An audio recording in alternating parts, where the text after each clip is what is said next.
kan? Ini orang dong di rumah. Nah di daerah apa lain? Saya anak di pulau jalan. Anak di pulau, mau dia anak di pulau. Kalau jadi itu baru anak di pulau ni tahu. Hai tanyo lah di dalamnya pulau dah bisa. Tapi ayat kau saya bertemu boleh juga saya kalau saya teman bapak kan urusan urusi, kau urusan dah. Yang apa?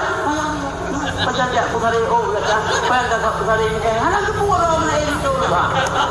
Boleh rumput kalau bolehnya pulang ikan hanya ini di PRA dan di PRA. Amin Allah. Maka begitu senang. Tadi pulang kau mah. Pulang kau mah. Gimana? Pulang kau mah. Kenapa gimana? Nyantai lagi yang mengumpul mengaluk pancara. Sampai lagi melumpur orang kan yang punya hawan kalau lagi. Aku Aladin. Dengan Aladin. Ya, jadi cukup insyaallah lu kasih minum berapa? Ya, belum kayak waktu itu Abu kali pula kan berubah insyaallah. Belum dibantu lagi kan. Coba kemana sih? Yang berbicara dunia yang datang, belum tinggi hak yang terbangun. Tapi anak tu belum hendak beronong tu. Anak tu. Dengan dia kemarin zaman kabai betul. Dengan penting Jakartanya yang betul belum. Tapi orangnya wallahi bijak balung.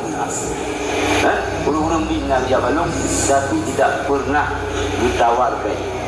Ini untuk saksi, ini untuk anak. Anak. Lu lagi bantu lah, bantu berdoa lah. Gua menang pada. Nyata je lagi bantu berdoa. Tapi yang kerja pengen alam kalau menerima.